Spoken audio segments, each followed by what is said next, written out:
Hello student, आप सभी student को एजेंट आर्ट्स एकेडमी पे स्वागत है। तो कैसे हैं आप सब? ठीक होंगे और मन दिल लगाकर पढ़ाई करते होंगे। तो आज हम लोग बात करने वाले हैं क्लास 12 पॉलिटिकल साइंस का जो है ना बाबू तीसरा मॉडल पेपर है। इससे पहले 2 मॉडल पेपर करवा दिए। अगर आप लोग नहीं देखे हैं तो जाकर उसको देख लीजिएगा, ताकि सभी जितना इंपॉर्टेंट क्वेश्चन है ना, सभी इंपॉर्टेंट क्वेश्चन को ही करवाएं जो बार बार बोर्ड एग्जाम में पूछा जाता है। उससे बाहर आपको कोई एक भी बाहर का प्रश्न नहीं मिलेगा देखने के लिए। अगर आप लोग को जो है ना इसका अगर पीडीएफ अगर लेना चाहते हैं तो टेलीग्राम पे जाके सर्च मारिएगा एजेंट आर्ट्स एकेडमी, तो वहाँ हमारा चैनल आ जाएगा। तो बाबू आप लोग उसमें ज्वाइनिंग हो जाइएगा।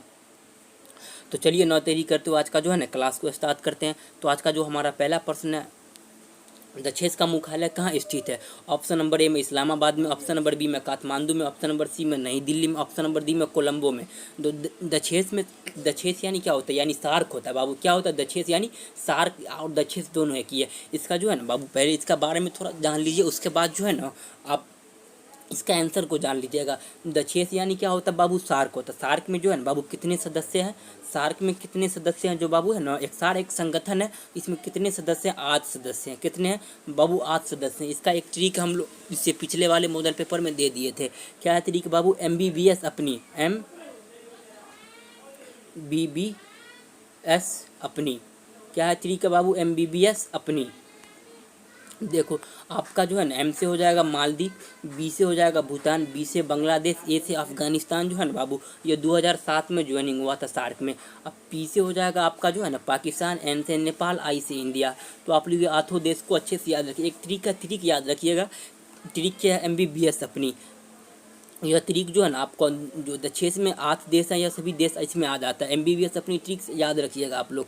तो इसका जो स्थापना जो है ना बाबू 1985 में हुआ था। कब हुआ था बाबू? 1985 में हुआ था। दक्षेस का स्थापना कब हुआ था? 1985 में हुआ था। तो आप लोग यह सभी पॉइंट जितना पॉइंट बता रहे हैं, जो अति महत्वपूर्ण पॉइंट बता रहे हैं बाबू, आप सभी पॉइंट को अच्छे से याद रखिएगा।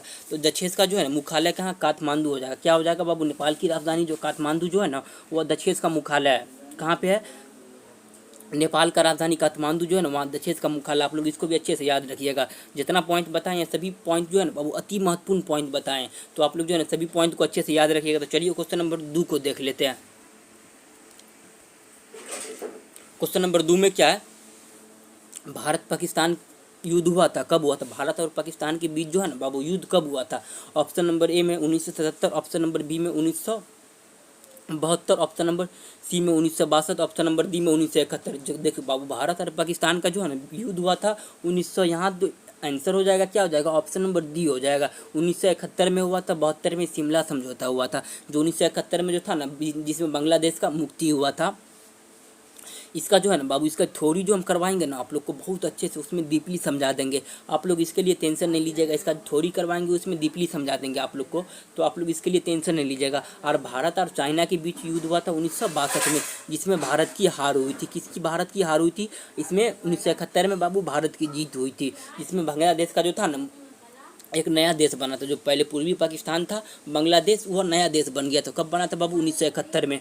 और भारत और चीन का बीच 1962 में युद्ध हुआ था, जिसमें भारत की हार हुई थी। इसमें जवाहरलाल नेहरू का गलती था। इसमें जवाहरलाल नेहरू का ही गलती था। तो इसका गलती क्या था हम आपको अगले वीडियो में जो है ना थ्योरी में आप लोग को बहुत अच्छे से बता देंगे। इसका भारत और पाकिस्तान का बीच युद्ध हुआ था 1971 में हुआ था। कौन सा शिमला समझौता हुआ था। जो युद्ध में शिमला समझौता कब हुआ था बाबू? 1972 में हुआ था। हमारे देश के प्रधानमंत्री इंदिरा गांधी 1972 में, और पाकिस्तान का जो प्रधानमंत्री था जुल्फिकार भुट्टो, यह दोनों के बीच जो था ना शिमला समझौता हुआ था। तो आप लोग ये दोनों को अच्छे से याद रखिएगा। तो चलिए क्वेश्चन नंबर 3 को जितना पॉइंट बता रहे हैं ना बाबू सभी पॉइंट को आप लोग अच्छे से याद रखिएगा। यही सब पॉइंट जो है ना बार बार बोर्ड एग्जाम में पूछे जाते हैं। तो चलिए क्वेश्चन नंबर 3 को देख लेते हैं। क्वेश्चन नंबर 3 में क्या है कि संयुक्त राष्ट्र संघ के वर्तमान महासचिव कौन है? ऑप्शन नंबर ए में बान की मून, ऑप्शन नंबर बी में जॉर्ज साम्पिपो, ऑप्शन नंबर डी में Antonio Guterres, option number D में मारिसो सोरस। इसका जो आंसर हो जाएगा ना बाबू संयुक्त राष्ट्र संघ के वर्तमान में जो है ना बाबू जो महासचिव कौन है? वर्तमान में जो है ना बाबू संयुक्त राष्ट्र संघ के यानी यूएनओ का जो है ना महासचिव कौन है? इसका जो आंसर हो जाएगा ना बाबू एंटोनियो गुतेरस। अगर पहला अगर पूछ लेता है, पहला जो था ना बाबू पहला जो था, जो पहला के बारे में तो बहुत बार क्वेश्चन पूछा गया, वर्तमान में भी पूछ लेता। वर्तमान में जो है ना बाबू कौन था? एंटोनियो गुतेरस था। पहला कौन था? पहला जो था ना बाबू यह यूथान था। कौन था बाबू? यूथान था। तो आप लोग इसको भी अच्छे से याद रखिएगा। पहला कौन था बाबू? यूथान था। और वर्तमान में जो है ना बाबू एंटोनियो गुतेरेस है। यूएनओ की स्थापना जो है ना बाबू 24 अक्टूबर 1945 को हुआ था। यूएनओ का स्थापना कब हुआ था? 24 अक्टूबर 1945 को हुआ था। कब हुआ था? 24 अक्टूबर 1945 को हुआ था। तो आप लोग इसको अच्छे से याद रखिएगा। 6 दिन के बाद जो है ना बाबू इसमें भारत भी जुड़ गया था। 30 अक्टूबर 1945 को यूएनओ में भारत भी जुड़ गया था। तो आप लोग जितना पॉइंट बता रहे हैं ना बाबू सभी अति महत्वपूर्ण पॉइंट बता रहे हैं हम। तो आप लोग जो है ना बाबू सभी पॉइंट को अच्छे से याद रखिएगा। तो चलिए कुछ क्वेश्चन नंबर 5 को देख लेते हैं। क्वेश्चन नंबर 5 में क्या कि संविधान सभा के अस्थायी अध्यक्ष कौन थे? ऑप्शन नंबर ए में Sardar Patel, option number B में है doctor Rajendra Prasad, option number C में Jawaharlal Nehru, option number D में बी.आर. अम्बेडकर। जो संविधान सभा के जो था ना बाबू अस्थायी अध्यक्ष कौन थे? तो डॉक्टर राजेंद्र प्रसाद हो जाएगा। क्या हो जाएगा बाबू? डॉक्टर राजेंद्र प्रसाद। संविधान सभा के जो है ना बाबू अस्थायी अध्यक्ष कौन थे? डॉक्टर राजेंद्र प्रसाद। अस्थायी कौन थे? सचिदानंद सिन्हा। कौन थे बाबू? सचिदानंद सिन्हा। आप ये दोनों को अच्छे से याद रखिएगा। अस्थायी कौन थे बाबू? डॉक्टर राजेंद्र प्रसाद। और अस्थायी कौन थे? सचिदानंद सिन्हा। आप लोग ये दोनों को अच्छे से याद रखिएगा। तो चलिए क्वेश्चन नंबर 6 को देख लेते हैं। क्वेश्चन नंबर 6 में क्या? किस राजनीतिक दल ने संविधान सभा के बैठकों का बहिष्कार किया था? ऑप्शन नंबर ए में मुस्लिम लीग, ऑप्शन नंबर बी में कम्युनिस्ट दल, ऑप्शन नंबर सी में Hindu Mahasabha, option number D में भारतीय राष्ट्रीय कांग्रेस। इसका जो आंसर हो जाएगा ना बाबू क्वेश्चन नंबर 6 का ऑप्शन नंबर क्या हो जाएगा? ये हो जाएगा। जो संविधान सभा के बैठक का जो है ना बाबू बहिष्कार किसने किया था? मुस्लिम लीग ने किया था। ऑप्शन नंबर क्या हो जाएगा? ए हो जाएगा। जो संविधान सभा का जो था ना बाबू बैठक का जो है ना बहिष्कार किसने किया था? तो मुस्लिम लीग ने किया था। ऑप्शन नंबर क्या हो जाएगा? 6 का ऑप्शन नंबर ए हो जाएगा। तो आप लोग जो है ना बाबू सभी प्रश्न का आंसर जो है ना कमेंट करते रहिएगा ताकि सभी प्रश्न आपको बहुत अच्छे से याद हो जाएगा। तो चलिए क्वेश्चन नंबर 7 को देख लेते हैं। क्वेश्चन नंबर 7 में क्या है कि संशोधन के द्वारा भारतीय संविधान की प्रस्तावना में पथ निरपेक्ष शब्द को जोड़ा गया था। ऑप्शन नंबर ए में है 85वां संविधान संशोधन, ऑप्शन नंबर बी में है 44वां संविधान संशोधन, ऑप्शन नंबर सी में 42वां संविधान संशोधन, ऑप्शन नंबर डी में 15वां संविधान संशोधन। इसका जो आंसर हो जाएगा ना बाबू ऑप्शन नंबर सी हो जाएगा। 42वां संविधान संशोधन के द्वारा जो है ना पथ निरपेक्ष शब्द को जोड़ा गया था। किसको जोड़ा गया था बाबू? 42वां संविधान संशोधन के द्वारा पथ निरपेक्ष शब्द को जोड़ा गया था। क्या हो जाएगा? ऑप्शन नंबर सी हो जाएगा। क्वेश्चन नंबर 7 का क्या हो जाएगा बाबू? ऑप्शन नंबर सी हो जाएगा। पथ निरपेक्ष शब्द को जो है ना बाबू 42वां संविधान संशोधन के द्वारा जोड़ा गया था। 42वां संविधान संशोधन कब हुआ था बाबू? 1976 में हुआ था। कब हुआ था? 1976 में हुआ था। तो आप लोग इसको भी अच्छे से याद रखिएगा। 42वां संविधान संशोधन कब हुआ था? 1976 में हुआ था। इसको कब जोड़ा? पथ निरपेक्ष शब्द को कब जोड़ा गया था संविधान में बाबू? तो 42वां संविधान संशोधन के द्वारा। तो आप लोग इसको भी अच्छे से याद रखिएगा। तो चलिए क्वेश्चन नंबर क्वेश्चन नंबर 8 को देख लेते हैं। क्वेश्चन नंबर 8 में क्या है कि संविधान निर्माण करने में संविधान सभा को कितना समय लगा था? तो आप लोग इसको तो बहुत अच्छे से जानते हैं। ऑप्शन नंबर ए में 2 वर्ष, ऑप्शन नंबर बी में 4 वर्ष, ऑप्शन नंबर सी में 3 वर्ष, ऑप्शन नंबर डी में 2 वर्ष 11 महीना 18 दिन। इसका जो आंसर ऑप्शन नंबर क्या हो जाएगा? डी हो जाएगा। जो हमारे जो कॉन्स्टिट्यूशन है उसको बनने में कितना समय लगा था बाबू? 2 साल 11 महीना 18 दिन। ऑप्शन नंबर क्या हो जाएगा बाबू? ऑप्शन नंबर डी हो जाएगा। तो आप लोग इसको भी अच्छे से याद रखिए। क्वेश्चन नंबर 8 का ऑप्शन नंबर डी हो जाएगा। तो चलिए क्वेश्चन नंबर 9 को देख लेते हैं। क्वेश्चन नंबर 9 में क्या है? किसने कहा था भारतीय संविधान वकीलों का स्वर्ग है? ऑप्शन नंबर ए में है वाइवर जैनिंग ने, ऑप्शन नंबर सी में केसी वियर ने, ऑप्शन नंबर डी में बी.आर. अम्बेडकर ने, ऑप्शन नंबर डी में महात्मा गांधी ने। इसका जो सही आंसर हो जाएगा ना बाबू किसने कहा था भारतीय संविधान जो है ना बाबू वकीलों का स्वर्ग है? तो इसका जो सही आंसर हो जाएगा ना बाबू आइवर जैनिंग ने कहा था। किसने कहा था? आइवर जैनिंग ने कहा था। ऑप्शन नंबर ए हो जाएगा। किसने कहा था भारतीय संविधान वकीलों का स्वर्ग? तो आइवर जैनिंग ने कहा था। ऑप्शन नंबर क्या हो जाएगा? ए हो जाएगा। 9 का ऑप्शन नंबर ए। किसने कहा था भारतीय संविधान वकीलों का स्वर्ग? तो क्या हो जाएगा? ऑप्शन नंबर ए हो जाएगा क्वेश्चन नंबर 9 का। तो चलिए क्वेश्चन नंबर 10 को देख लेते हैं। भारतीय संविधान कब लागू हुआ था? ऑप्शन नंबर ए में 15 अगस्त 1947 ईस्वी को, ऑप्शन नंबर बी में 26 जनवरी 1950 ईस्वी को, ऑप्शन नंबर सी में 2 फरवरी 1952 ईस्वी को, ऑप्शन नंबर डी में 1 जनवरी 1948 को। इसका जो आंसर हो जाएगा ना बाबू ऑप्शन नंबर क्या हो जाएगा? बी हो जाएगा। तो भारतीय संविधान को कब लागू किया गया था? 26 जनवरी 1950 को। कब लागू किया गया था? 26 जनवरी 1950 को लागू किया था। कब लागू किया गया? 26 जनवरी 1950 को। तो आप लोग इसको भी अच्छे से याद रखिएगा। तो चलिए क्वेश्चन नंबर 11 को देख लेते हैं। क्वेश्चन नंबर 11 में क्या है,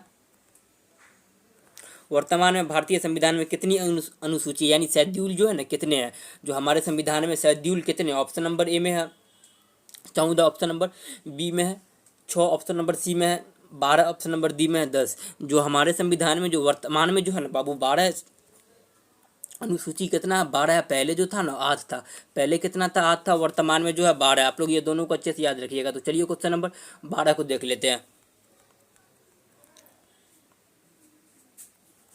क्वेश्चन नंबर 12 में क्या है, कौन सा अधिकार अल्पसंख्यक के हितों की रक्षा करता है। ऑप्शन नंबर ए में है धर्म का अधिकार, ऑप्शन नंबर बी में स्वतंत्रता का अधिकार, ऑप्शन नंबर सी में समानता का अधिकार, ऑप्शन नंबर डी में संस्कृति एवं शिक्षा का अधिकार। जो अल्पसंख्यक हितों का रक्षा करता है बाबू ऑप्शन नंबर डी हो जाएगा, संस्कृति एवं शिक्षा का अधिकार। क्या हो जाएगा, संस्कृति एवं शिक्षा का अधिकार। ऑप्शन नंबर क्या हो जाएगा, डी हो जाएगा। क्वेश्चन नंबर 12 का क्या हो जाएगा, ऑप्शन नंबर डी हो जाएगा। तो आप लोग ये सभी को अच्छे से याद करिएगा। सभी प्रश्न जो है ना अति महत्वपूर्ण प्रश्न है, यही सब बोर्ड एग्जाम में आने वाला है। इससे बाहर आपका कोई एक भी बाहर का प्रश्न नहीं मिलेगा देखने के लिए। तो आप लोग इसको भी अच्छे से याद रखिए। चलिए क्वेश्चन नंबर 13 को देख लेते हैं। क्वेश्चन नंबर 13 में क्या है, संविधान के किस अनुच्छेद के द्वारा अस्पृश्यता का उन्मूलन किया गया। अस्पृश्यता का मतलब होता है बाबू छुआछूत। क्या होता है, छुआछूत। अस्पृश्यता का क्या मतलब होता है, छुआछूत।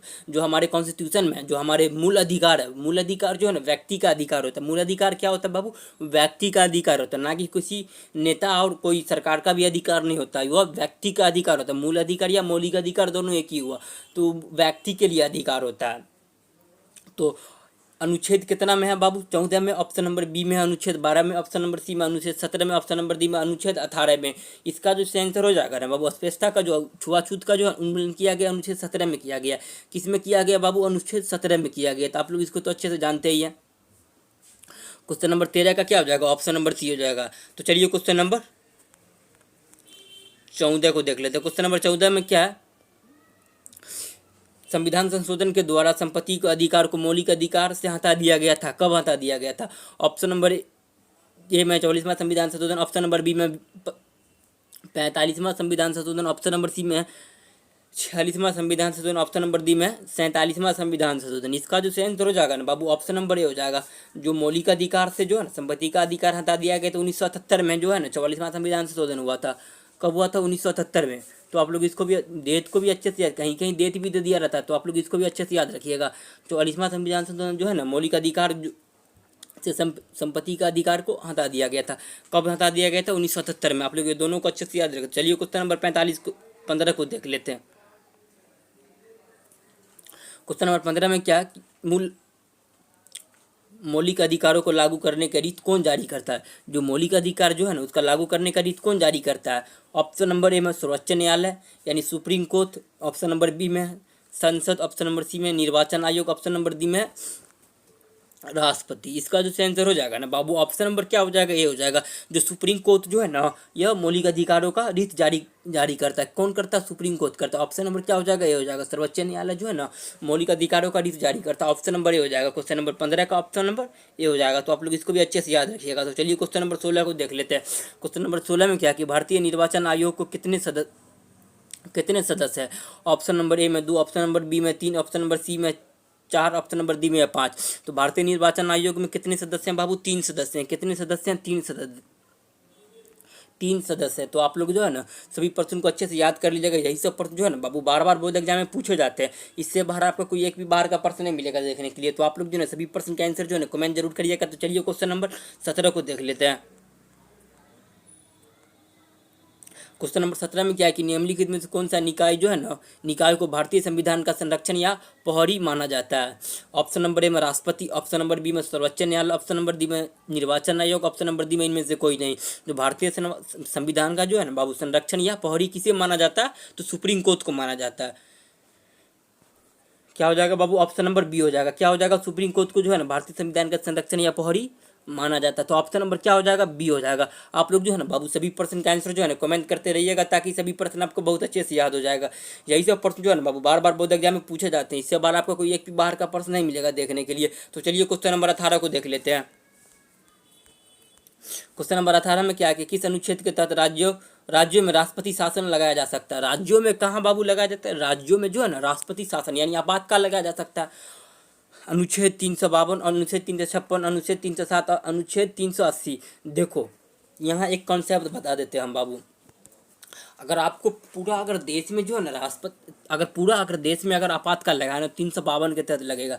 कहाँ लगेगा? 352 के तहत लगेगा। अगर राज्य में लगाना, कोई स्टेट समझिए कि स्टेट हो गया गोवा, गुजरात, यूपी, ये सब स्टेट है, तो यहाँ 356 के द्वारा राष्ट्रपति जो है ना शासन लगा देते। कोई स्टेट राज्य यहाँ पूछ रहा, हमारा क्या पूछ रहा, राज्य पूछ रहा है, तो ऑप्शन नंबर क्या हो जाएगा? बी हो जाएगा। तो आप लोग इसको तो अच्छे से जानते ही है। तो चलिए क्वेश्चन नंबर 18 को 19 को देख लेते हैं। 18 समझ में आ गया होगा आपको। क्या हो जाएगा? अगर देश में आपातकाल लगाना है तो अनुच्छेद 352 के तहत लगेगा। राज्य में लगाना है तो 356 के तहत लगेगा। अगर वित्तीय आपातकाल 307 के तहत लगता है। कब लगता है बाबू? वित्तीय आपातकाल 307 की तरफ लगता है। तो आप लोग जो इसका जो है ना क्वेश्चन नंबर 18 का जो आंसर सही हो जाएगा ऑप्शन नंबर बी हो जाएगा, 356। तो चलिए क्वेश्चन नंबर 19 को देख लेते हैं। क्वेश्चन नंबर 19 में क्या है कि मंत्रिपरिषद सामूहिक रूप से किसके उत्तरदायी होता है? ऑप्शन नंबर ए में राष्ट्रपति, ऑप्शन नंबर बी में सर्वोच्च न्यायालय, ऑप्शन नंबर सी में लोकसभा, ऑप्शन नंबर डी में राज्यसभा। जो मंत्रिपरिषद जो है ना बाबू, मंत्रिपरिषद सामूहिक रूप से किसके प्रति उत्तरदायी होता है? लोकसभा के प्रति उत्तरदायी होता है। किसके बाबू? तो लोकसभा के प्रति उत्तरदायी होता है। ऑप्शन नंबर 19 का क्या हो जाएगा? ऑप्शन नंबर सी हो जाएगा। क्वेश्चन नंबर 19 का क्या हो जाएगा बाबू? ऑप्शन नंबर सी हो जाएगा। तो चलिए क्वेश्चन नंबर 20 को देख लेते हैं। क्वेश्चन नंबर 20 में क्या है? चुनाव आयोग का वर्णन भारतीय संविधान के किस अनुच्छेद में किया गया? जो चुनाव आयोग का जो है बाबू वर्णन भारतीय संविधान में किस अनुच्छेद में किया गया? तो आप लोग इसको तो बहुत अच्छे से जानते ही हैं। ऑप्शन नंबर क्या हो जाएगा? क्वेश्चन नंबर 20 का ऑप्शन नंबर क्या हो जाएगा बाबू? ऑप्शन नंबर ए में 312, ऑप्शन नंबर बी में 324, ऑप्शन नंबर सी में 325, ऑप्शन नंबर डी में 368। इसका जो आंसर हो जाएगा ना बाबू, ऑप्शन नंबर क्या हो जाएगा? 324। जो भारतीय संविधान में जो है ना जो चुनाव आयोग का जो वर्णन किया गया, किस में किया गया बाबू? 324 में। आर्टिकल 324 यानी अनुच्छेद जो है 324 में वर्णन किया गया। भारतीय संविधान संशोधन का वर्णन किस में? 368 में है। आप लोग इसको भी, ये दोनों प्रश्न पूछा हुआ प्रश्न है बाबू, ये दोनों प्रश्न जो है ना पूछा हुआ प्रश्न है। तो भारतीय संविधान का जो है ना वर्णन किस में किया गया? 368 में किया गया। और निर्वाचन आयोग या चुनाव आयोग का वर्णन किस में किया गया है बाबू? तो 324 में किया गया। जो आज का जो हमारा लास्ट प्रश्न जो था ना बाबू, वो 20% था। तो अति महत्वपूर्ण, पॉलिटिकल साइंस का अति महत्वपूर्ण प्रश्न था। तो चलिए हम लोग फिर मिलते हैं। अगर आप लोगों को क्लास अच्छा लगा तो लाइक कमेंट सब्सक्राइब जरूर करिएगा। तो चलिए हम लोग मिलते हैं फिर नेक्स्ट क्लास में। तब तक के लिए जय हिंद, जय भारत।